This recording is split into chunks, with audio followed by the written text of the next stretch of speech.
하늘이 내린 아이. 옛날 깊은 산속 맑은 시냇물이 흐르는 작은 마을에 할머니가 살고 있었어요. 할머니는 작은 밭을 일구며 혼자서 하루하루를 살아가고 있었죠. 나이는 들고 몸은 예전 같지 않았지만 마음만은 언제나 따뜻하고 인자했어요. 그러던 어느 날 할머니는 숲에 나뭇가지를 주우러 나갔다가 웅웅거리는 이상한 소리를 들었어요. 아니, 이게 무슨 소리일까? 바람 소리도 아니고 짐승 울음소리도 아닌 것 같은데. 호기심이 생긴 할머니는 소리가 나는 쪽으로 천천히 걸어갔어요. 그랬더니 큰 바위 아래에 나무 상자가 덩그러니 놓여 있는 게 아니겠어요? 이런 깊은 숲속에 웬 상자가 있는 걸까? 할머니는 조심스럽게 상자 앞으로 다가갔어요. 그리고 망설이다가 뚜껑을 살짝 열어보았죠. 그러자 상자 속에서 눈부신 빛이 번쩍하고 퍼져나왔어요. 할머니는 깜짝 놀라서 자기도 모르게 두 손을 모았어요. 잠시 후 빛 속에 갓난아기가 방긋방긋 웃으며 나타났어요. 아기의 얼굴은 마치 보름달처럼 환하고 복스럽게 생겼어요. 이건 하늘님의 뜻인가?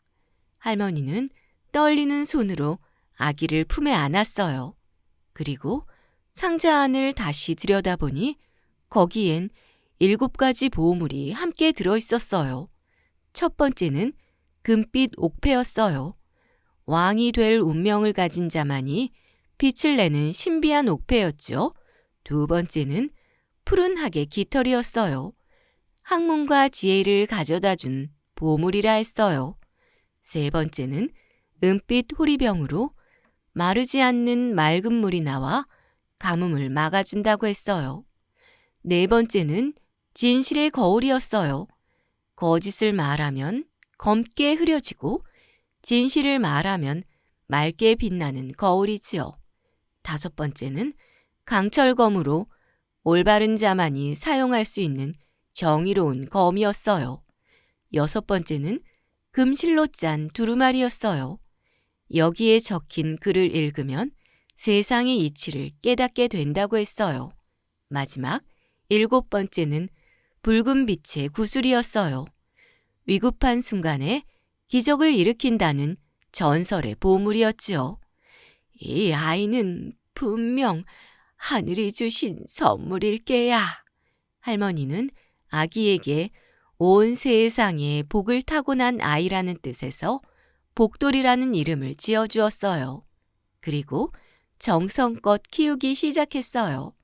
세월이 흘러 복돌이는 무럭무럭 자랐어요. 얼굴은 점점 더 빛이 나고 머리는 총명하며 마음씨는 어지렀어요. 누구보다도 할머니를 친어머니처럼 따르고 지극한 효도를 다했죠. 하지만 할머니의 마음 한편에는 늘 궁금증이 있었어요. 이 아이는 어디서 온 걸까? 혹시 하늘에서 온 아이는 아닐까? 할머니는 날마다 하늘을 우러러 기도를 드렸어요. 그러던 어느 날 밤 신기한 일이 일어났어요. 유난히 밝은 달빛이 마당을 환히 비추고 있을 때 갑자기 부드러운 안개가 피어오르더니 할머니를 살포시 감싸는 것이었어요. 이게 무슨 일이야? 할머니가 놀라 눈을 깜빡이는 사이 몸이 둥실둥실 떠오르더니 하늘 높이 올라가기 시작했어요.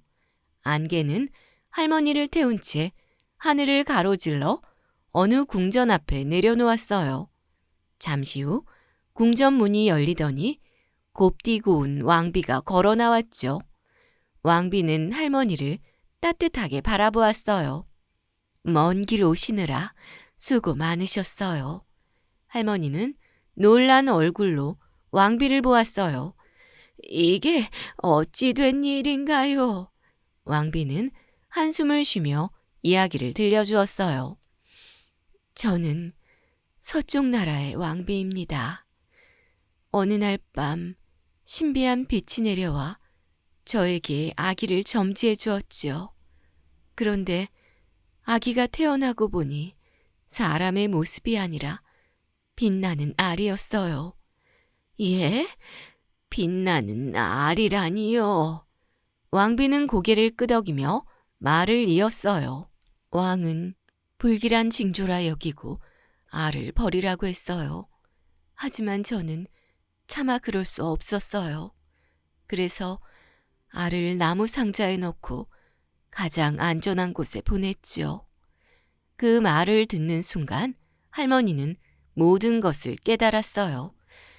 그렇다면 복돌이는 바로 이 왕비님의 아이였구나.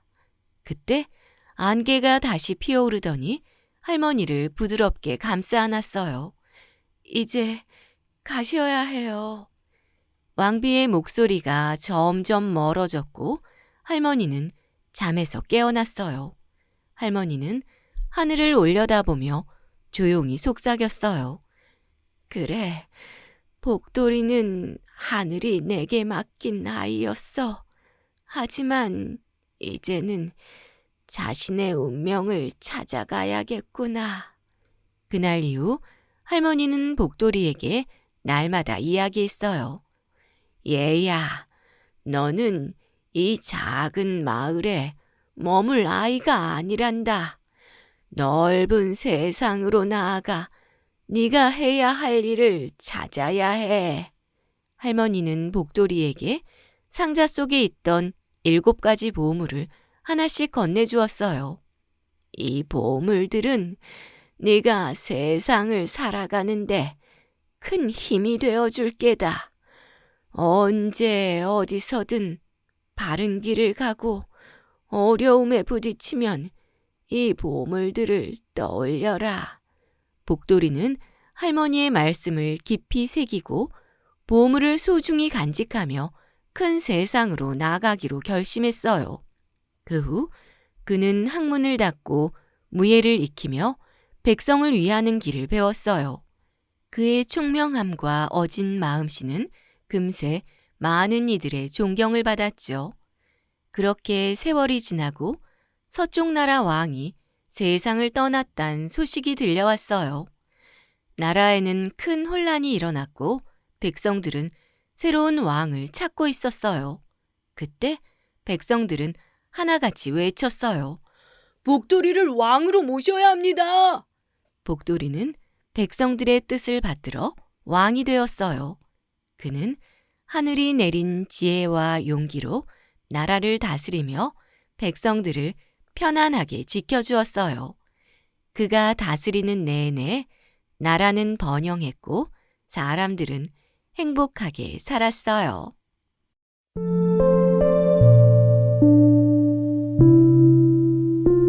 백성을 구한 암행어사. 옛날 옛적 하늘도 맑고 강물도 유유히 흐르던 어느 고을에 백성들의 억울함을 풀어주는 어진 관리가 있었어요. 그의 이름은 바로 박문수였죠. 박문수는 본래 양반 집안에서 태어났지만 벼슬이란 것은 권력을 누리기 위한 것이 아니라 백성을 위해야 한다고 믿었어요.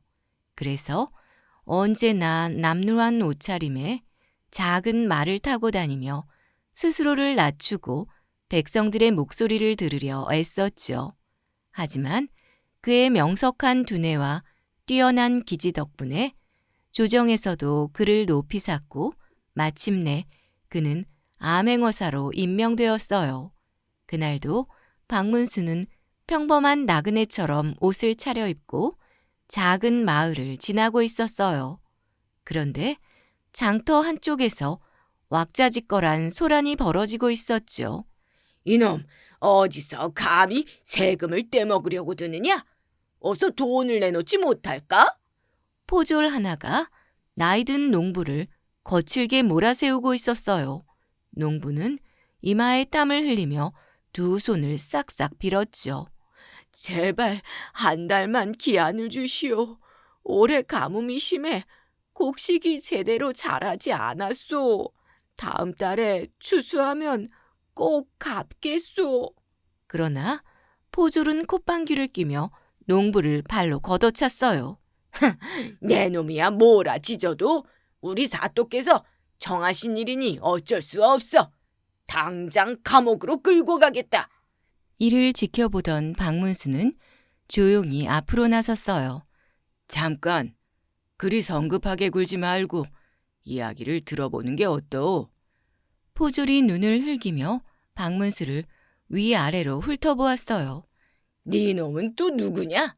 상관없는 일이니 썩 물러가거라.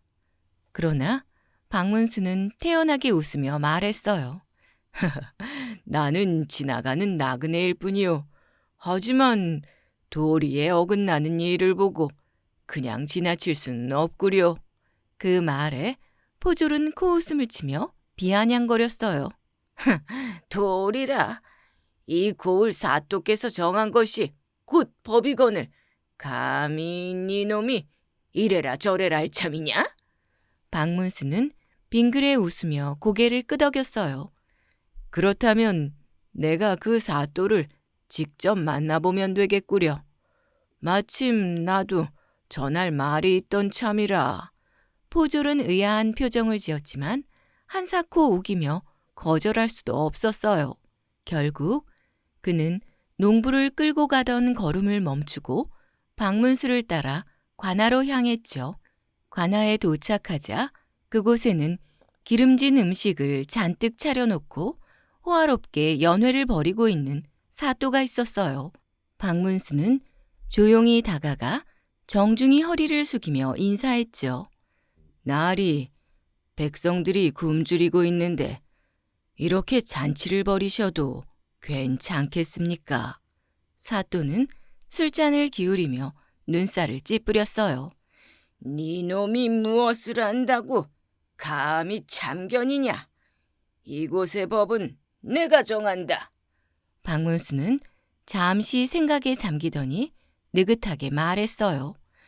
그렇다면 어사출두라 하면 나리께서는 어찌하시겠소? 사또는 한순간 굳어버렸어요. 어사출두라고? 그제야 박문수는 품속에서 어사패를 꺼내 번쩍 들었어요. 나는 조정에서 내려온 암행어사 박문수다. 당장 이 자리에서 부정을 저지른 죄를 낱낱이 고하거라. 그 말을 듣자 사또는 얼굴이 하얗게 질렸어요. 장터에서 횡포를 부리던 포졸들도 덜덜 떨기 시작했죠. 암행어사 나리, 부디 용서해 주십시오. 그러나 박문수는 단호하게 명령했어요. 사또는 탐관오리로서 백성들을 괴롭힌 죄, 백성들의 곡식을 빼앗아 사사로이 잔치를 벌인 죄를 지었소. 즉시 관직을 박탈하고 조정의 처분을 기다릴 것이며 백성들에게 빼앗은 것을 모두 돌려주도록 하시오. 그 말이 떨어지자 포졸들은 사또를 붙잡아 끌고 갔고 장터에서 억울하게 괴롭힘을 당하던 농부와 백성들은 손뼉을 치며 기뻐했어요. 그렇게 박문수는 또 한 번 백성들의 억울함을 풀어주고 정의를 세우며 길을 떠났어요. 그는 어디서든 불의를 보면 참지 못하고 마치 바람처럼 나타나 백성들을 돕곤 했죠. 이렇듯 박문수는 암행어사로서 많은 백성들의 눈물을 닦아주었고 오늘날까지도 그의 이름은 어진 관리로서 전해지고 있어요.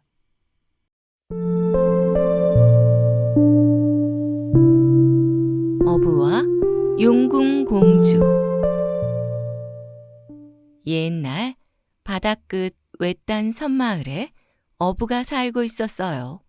어부는 거센 파도를 헤치며 홀로 배를 몰고 나가 물고기를 잡으며 하루하루를 버텼지만 언제나 바람은 거칠고 파도는 험했어요.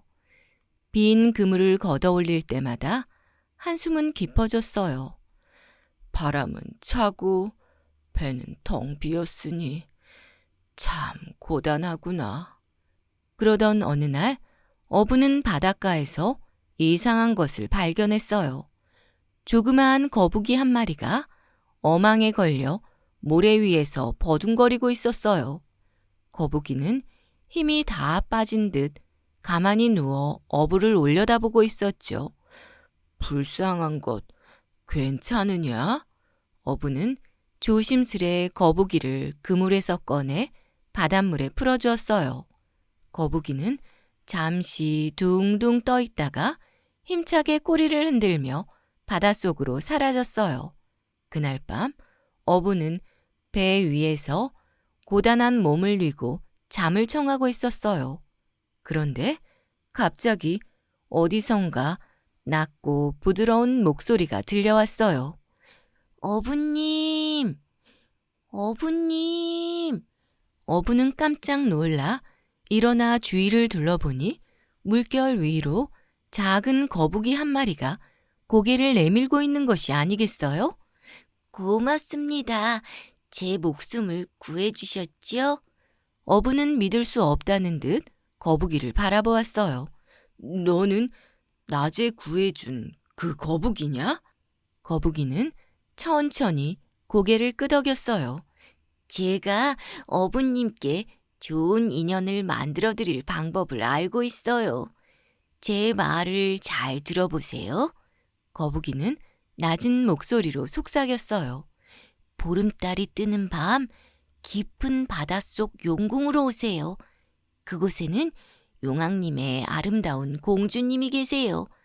공주님은 바다 위 세상을 몹시 궁금해하시지요. 만약 공주님의 비단 옷을 손에 넣는다면 어부님과 함께 바다 위에서 살게 될 거예요. 하지만 그 옷을 절대 돌려주어선 안 돼요. 어부는 거북이의 말을 믿어야 할지 혼란스러웠어요. 하지만 보름달이 바다를 환히 밝힌 밤, 알 수 없는 호기심이 그를 깊은 바닷속으로 이끌었어요. 거북이의 안내를 따라 바다로 뛰어든 어부는 신기한 일이 벌어지는 것을 보았어요. 물속으로 가라앉지도 않고 마치 공기 속을 걷듯이 걸을 수 있었어요. 푸른 빛이 감도는 바닷속을 따라 내려가자 황금빛 물고기들이 춤을 추는 신비로운 궁전이 모습을 드러냈어요. 그곳은 바로 용궁이었어요. 어부는 숨을 죽이고 용궁의 연못 근처로 다가갔어요.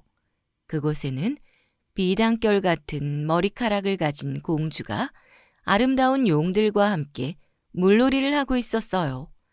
어부는 거북이 말해준 대로 공주의 비단옷을 살며시 숨겼죠. 잠시 후 공주가 연못에서 나와 옷을 찾으려 했지만 아무리 찾아도 보이지 않자 놀라며 두리번거렸어요. 이상하다. 내 옷이 어디 갔지? 그때 어부가 조심스레 다가갔어요. 공주님, 잠시 제 이야기를 들어보시겠습니까? 공주는 깜짝 놀라 어부를 바라보았어요. 당신은 누구시죠? 어부는 조심스레 자신이 섬에서 온 사람이며 그녀와 함께 살고 싶다는 이야기를 했어요. 공주는 당황했지만 돌아갈 방법이 없는 상황에서 어부를 따라 나서기로 했어요. 그렇게 어부와 공주는 함께 섬에서 살게 되었어요. 두 사람은 서로를 점점 아끼게 되었고 행복한 시간을 보냈어요. 몇 해가 지나 두 아이도 태어났어요. 공주는 가끔 바다를 보며 깊은 생각에 잠기곤 했어요. 그러던 어느 날 공주가 조심스레 어부에게 부탁했어요. 내 비단옷이 있으면 한 번만 보고 싶어요. 어부는 망설였지만 그녀가 깊은 눈빛으로 간절히 바라보는 모습을 외면할 수 없었어요. 결국 어부는 숨겨두었던 비단옷을 꺼내주었어요. 그 순간 공주의 얼굴이 환하게 빛났어요. 서방님, 고마워요. 하지만 저는 이제 가야 해요. 그녀는 두 아이를 품에 안고 바닷가로 달려갔어요. 어부는 깜짝 놀라 그녀를 붙잡으려 했지만 이미 물결이 그녀를 감싸 안고 깊은 바다로 끌어당기고 있었어요. 어부는 절규하며 바닷속을 바라보았어요. 하지만 공주는 이미 저 멀리 사라지고 없었어요.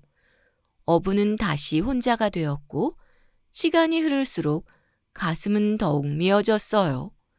그러던 어느 날 어부는 문득 거북이를 떠올렸어요. 그래, 거북이를 찾아가면 방법을 알지도 몰라. 어부는 다시 바다로 나아갔어요. 그리고 며칠을 헤맨 끝에 거북이를 만났죠. 거북아, 제발 날 도와줘. 아내와 아이들이 바다로 가버렸어. 거북이는 잠시 생각하다가 이야기했어요. 마지막 방법이 있긴 있어요. 용궁으로 다시 가야 해요. 그런데 이번엔 용왕님의 시험을 통과해야 해요. 어부는 거북이를 따라 다시 깊은 바닷속으로 내려갔어요. 용왕은 어부를 보며 무서운 얼굴을 했어요. 네가 감히 내 딸을 데리고 갔었느냐? 이곳에 남고 싶다면 3가지 시험을 통과해야 한다. 어부는 왕이 내린 3가지 시험을 모두 극복했어요. 사나운 물살을 가르며 검은 진주를 찾아오고 용궁 깊은 곳에 숨겨진 황금 용의 비늘을 가져왔어요. 그리고 마지막으로 용왕이 가장 아끼는 푸른 용을 길들이는 시험까지 모두 해냈어요. 그 모든 과정에서는 공주가 도움을 주었죠. 마지막 시험까지 통과한 어부를 본 용왕은 마침내 미소를 지었어요. 좋다. 네가 이곳에서 가족과 함께 살도록 허락하겠다. 어부는 바닷속 용궁에서 사랑하는 공주와 아이들과 함께 영원히 행복하게 잘 살았어요.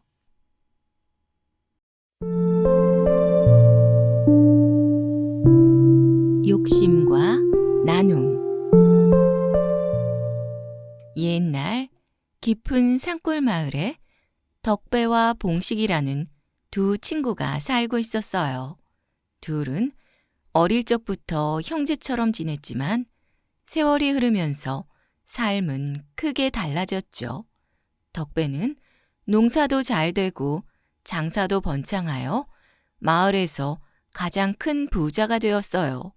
반면 봉식은 지혜롭고 덕망이 높아 마을 사람들에게 존경을 받았지만 가뭄과 흉년이 계속되면서 점점 가난해졌어요. 급기야 그는 가족들의 끼니조차 걱정해야 하는 처지가 되었어요. 눈보라가 몰아치는 어느 겨울밤, 봉식은 허기진 가족들을 보며 깊은 한숨을 내쉬었어요. 이러다간 우리 가족이 다 굶어 죽겠구나. 한참을 생각하던 봉식은 오랜 친구인 덕배를 찾아가 보기로 했어요. 비록 지금은 신세가 달라졌지만 어릴 적부터 함께한 정을 생각하면 외면하지 않을 거라 믿었죠. 덕배 있나? 나 봉식이네. 안에 있는가? 잠시 후 문이 열리며 덕배가 나왔어요. 하지만 그의 얼굴엔 반기는 기색은 전혀 없었죠. 아니, 무슨 일로 찾아왔는가? 봉식은 어렵게 입을 열었어요. 여보게, 식구들이 굶고 있어서 찾아왔네. 쌀과 나락을 조금만 나누어 줄 수 없겠나? 덕배는 기가 막힌다는 듯이 코웃음을 쳤어요. 우리 집도 먹고 살기 빠듯하네. 남을 도와줄 처지가 못 되네. 그러니 헛된 기대 말고 돌아가게. 덕배는 곧바로 뒤를 돌더니 문을 쾅 닫아버렸어요. 봉식은 할 말을 잃고 눈길 위에 멍하니 서 있다가 무거운 발걸음을 돌렸죠. 그때 집안에서 살며시 덕배의 며느리가 나왔어요. 어르신, 시아버님께서 원래 그런 분은 아니세요. 부디 노여워 마시고 이것이라도 가져가세요. 그녀는 봉식의 손에 쌀자루를 쥐어주었어요. 봉식은 그녀의 따뜻한 마음에 눈시울이 붉어졌어요. 고맙네. 정말 고맙네. 그런데 이 모습을 높은 산꼭대기에서 떠돌이 장사꾼이 지켜보고 있었어요. 그는 평범한 장사꾼처럼 보였지만 깊은 도력을 지닌 도인이었어요. 세상을 떠돌며 인간 세상의 선과 악을 시험하는 신비로운 존재였죠. 하늘이 내린 인연을 저렇게 내치는구나. 그래도 며느리는 지혜롭구나. 도인은 수염을 쓸며 곰곰이 생각하다가 마을로 내려왔어요. 그의 행색은 초라했지만 눈빛은 깊고 신비로웠어요. 그날 밤 도인은 덕배의 집 앞에서 문을 두드렸어요. 계십니까? 안에서 쌀을 좀 나눠줄 수 있겠소? 문이 열리더니 하인이 나왔어요. 어서 가시오. 우리 주인마님께선 남에게 나눠줄 마음이 없소. 하지만 도인은 꼿꼿이 서서 다시 말했어요. 여보시오. 부자가 베풀어야 복이 쌓이는 법이오. 그러니 부디 곡식 한 줌이라도. 그때 덕배가 문을 열고 나왔어요. 또 거지가 왔느냐? 내가 남 도울 마음이 없다고 하지 않았느냐?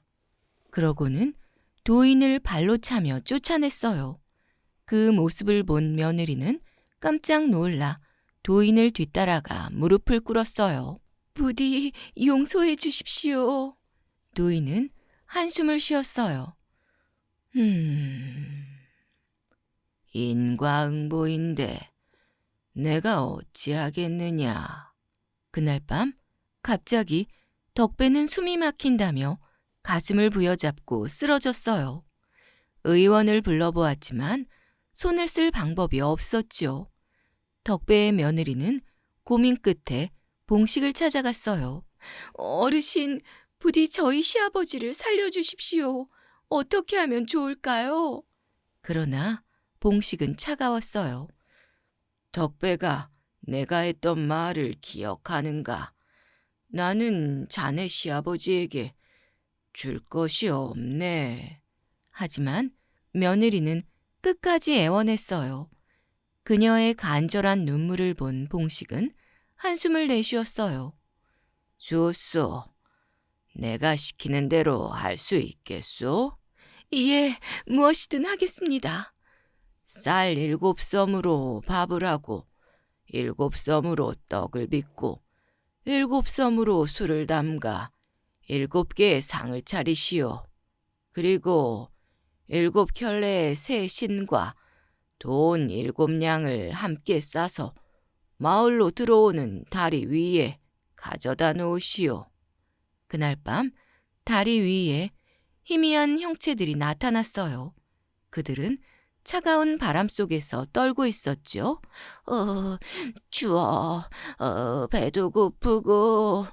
그때 한 명이 음식과 신발을 발견하고 외쳤어요. 야, 누가 이런 걸 두고 갔나 봐.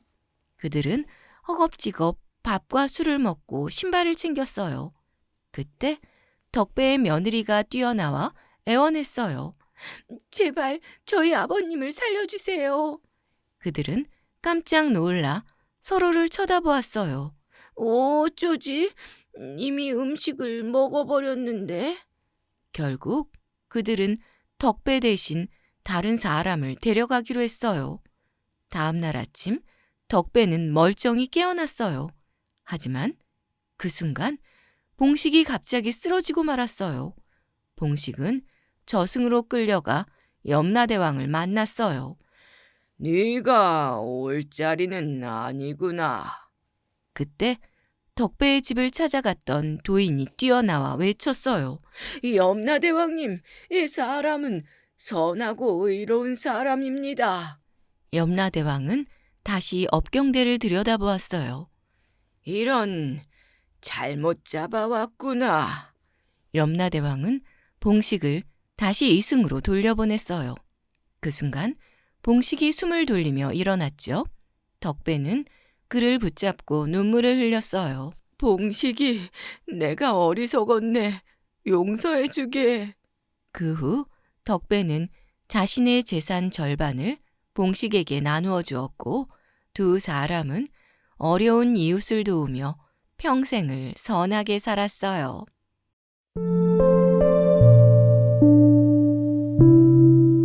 괴물을 이긴 새색시. 옛날 깊고 넓은 바닷가 마을에 어부가 살고 있었어요. 그는 착하고 성실한 사람이었죠. 어느 특별한 날이었어요. 그날은 어부가 오랫동안 정성을 들여 만든 새 그물을 처음으로 던지는 날이었거든요. 마을 사람들도 기대에 차서 바닷가로 몰려나와 있었어요. 이번엔 반드시 큰 고기를 잡아야 하네. 그래. 이 그물로 잡은 고기로 우리 마을 잔치상을 채우겠구만. 어부는 미소를 지으며 고개를 끄덕였어요. 열심히 해보겠습니다.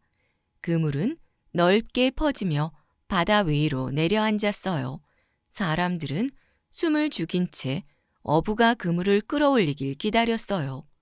그런데 그 순간 바닷물이 거세게 요동치더니 거대한 소용돌이가 생겼어요. 저게 뭐지? 저건? 사람들은 깜짝 놀라 뒷걸음질 쳤어요. 소용돌이 속에서 검은 그림자가 어둠처럼 떠올랐어요. 그리고 귀를 찢는 듯한 포효가 바다를 울렸어요. 그 순간 커다란 물고기 괴물이 튀어나왔어요. 몸 길이는 10길은 좋게 넘고 이글거리는 붉은 눈, 날카로운 이빨이 가득한 거대한 턱을 가진 괴물이었어요. 저건 바다 괴물이야! 사람들은 겁에 질려 소리쳤어요.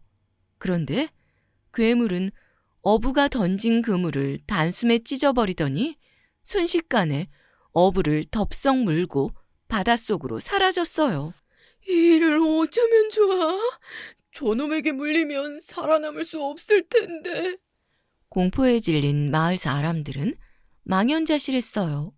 그때 어부의 아내가 달려나왔어요. 내 남편을 어디로 데려가는 거야? 어부의 아내는 소리를 지르며 바다로 뛰어들었어요. 그녀의 눈에는 두려움보다 남편을 살려야 한다는 의지가 가득했어요. 안 돼! 돌아와! 사람들은 말렸지만 아내는 물속으로 뛰어들며 괴물의 꼬리를 꽉 붙잡았어요. 괴물은 깜짝 놀라 몸부림쳤지만 그녀는 손을 놓지 않았어요. 내가 죽더라도 남편을 그냥 내줄 순 없어. 괴물은 거대한 몸을 흔들며 깊은 바닷속으로 돌진했어요. 물거품이 거칠게 솟구쳤고 파도는 거세게 몰아쳤어요. 하지만 아내는 눈도 깜빡이지 않고 더욱 더 세게 꼬리를 움켜잡았어요. 바닷속에서 한참의 시간이 지나자 괴물도 점점 지쳐갔어요. 결국 괴물은 어부를 물속 바위 위에 내려놓았어요. 그리고 아내를 힐끗 쳐다보더니 마치 놀란 듯한 표정을 지으며 그대로 휙 도망쳐버렸어요. 아내는 숨을 헐떡이며 겨우겨우 물 위로 떠올랐어요.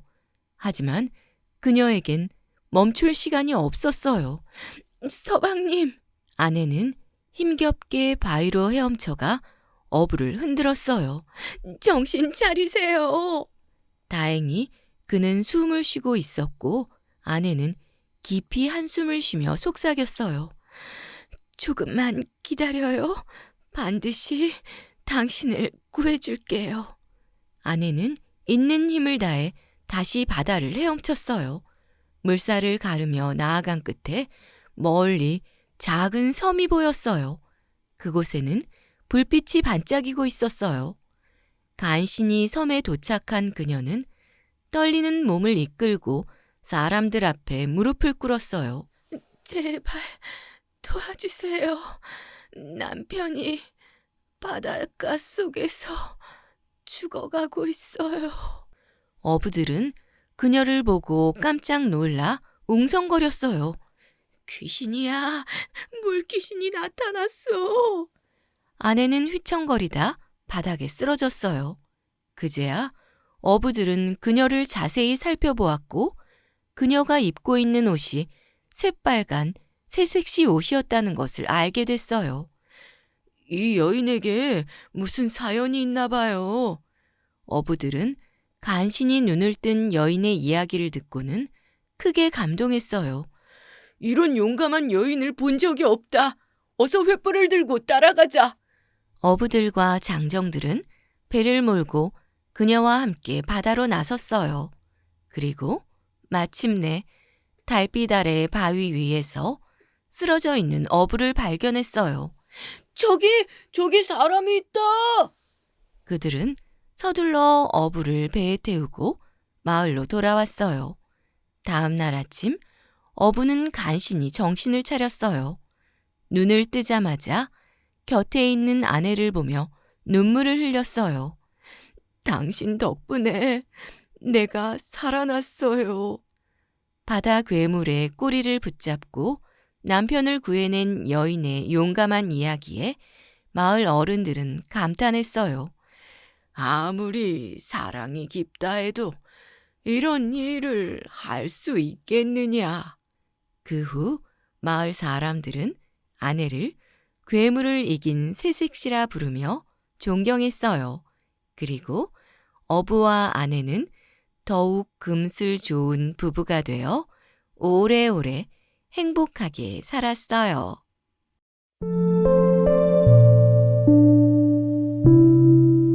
잘 들으셨나요? 그러시다면 구독과 좋아요, 알림 설정 부탁드립니다. 저는 책 읽어주는 안나였습니다. 고맙습니다.